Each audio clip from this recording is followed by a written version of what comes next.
What's going on, y'all? Psych Perspectives, GeoFox in the building. And as with everything that ever happens, the black community, black and brown people, people of color, lower income, working class, working poor, are the communities that are being disproportionately devastated and impacted by coronavirus, COVID-19. Coronavirus pandemic. And it really is unearthing what so many of us have already known and have been expressing for decades, are the inequities and inequalities that plague the USA, America, with the 3 Ks. First of all, everyone's like originally, well, if you are older, 55 and up, 55 years and older, or if you have a compromised immune system, aka pre-existing health issues, that originally was the population of people that was told that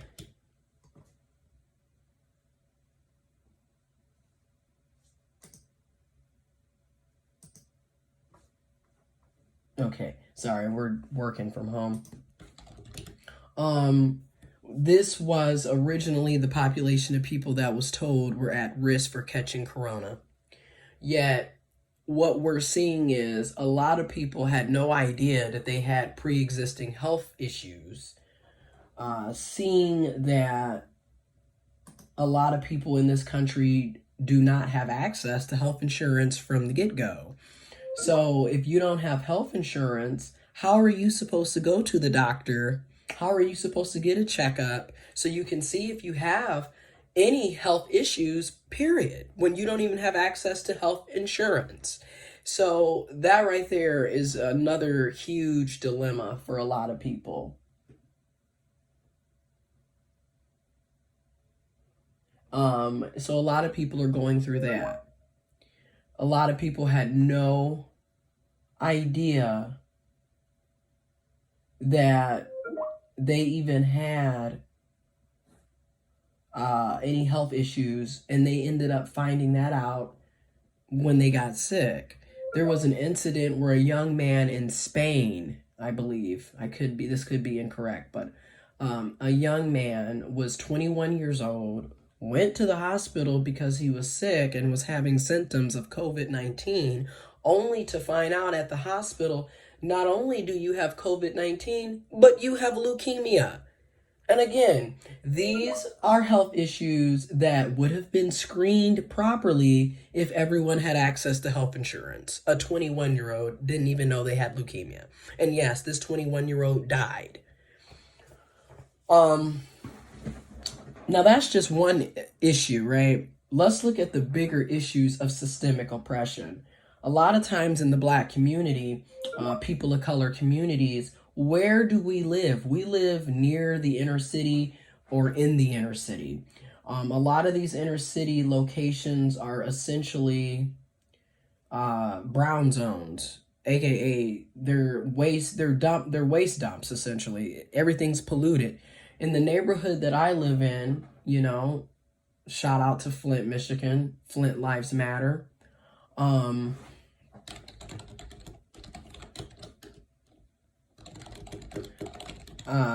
In the neighborhood that I live in, it's a beautiful neighborhood.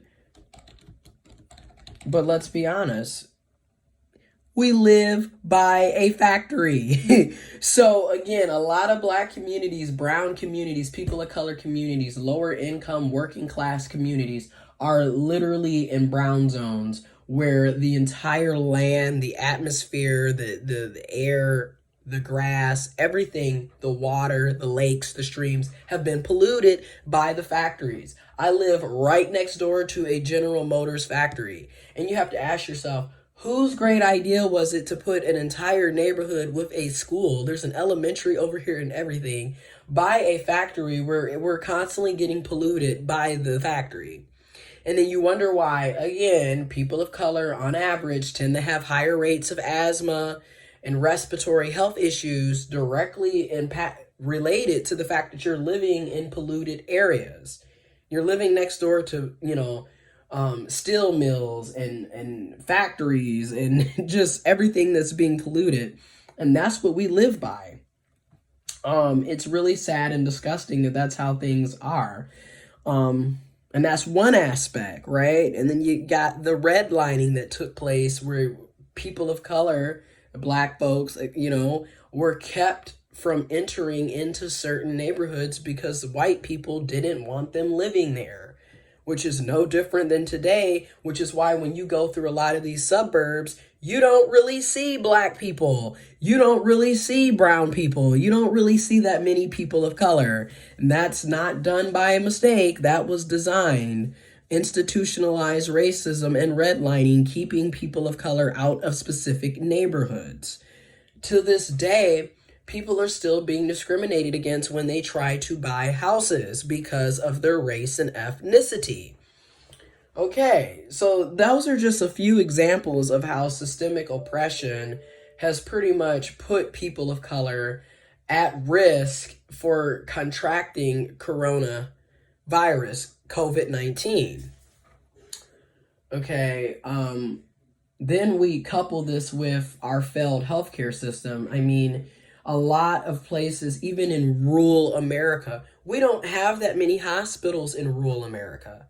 So you have a lot of lower income, working class, poor people who happen to also be white, who are also dying because in these rural locations, what hospital is available? And then the hospitals that are available in these rural locations, they are lucky if they have a few ventilators. Do they even have the trained staff that's needed to save lives? Welcome to America, with the 3 Ks. Again, this is just an ongoing issue of systemic injustices that have pretty much allowed, for oppression, and why coronavirus is sweeping through inner cities, killing off people of color, killing off working class, working poor people. Even now, the people that are deemed as essential workers tend to be who? People of color, lower income, women, etc. These tend to be the already oppressed and disenfranchised people in the society.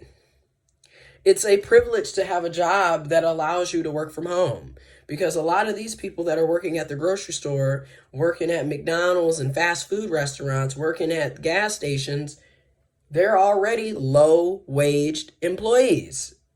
They already do not receive many benefits, if any benefits.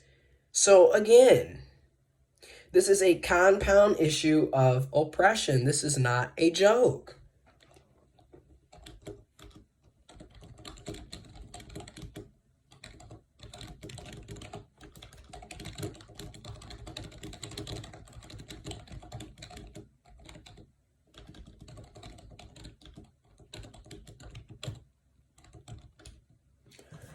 It's sad, Then we have other underlying health issues. Like a lot of people are mentioning how some of the people that have passed away also are obese, and eating habits in people of color communities, lower income communities need to be improved. We can't just be eating a bunch of processed foods and carbs and sugars and stuff that's detrimental. Hence why we have higher rates of diabetes, high blood pressure, etc.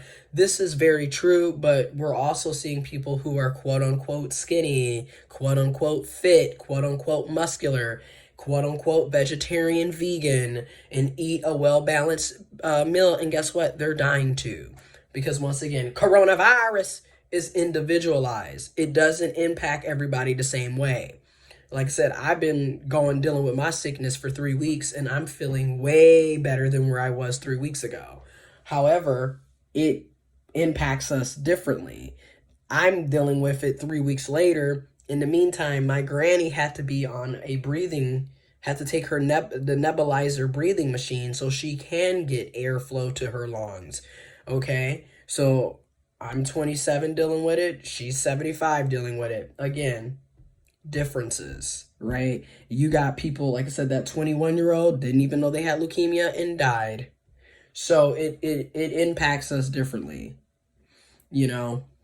I do think overwhelmingly, if we can have healthier food options, have universal health insurance, that a universal basic income, etc., that would make for people to have access to basic necessities and resources so they can live and thrive, we probably would have been able to combat coronavirus better, and would have prevented unnecessary deaths like what we're seeing. We've already have over 10,000 people in America with the 3Ks that have died from coronavirus, COVID-19. So this is a sad case of affairs. Sending love, positivity, positive thoughts, positive energy, prayers to everyone around the country and around the world. This too shall pass, hopefully.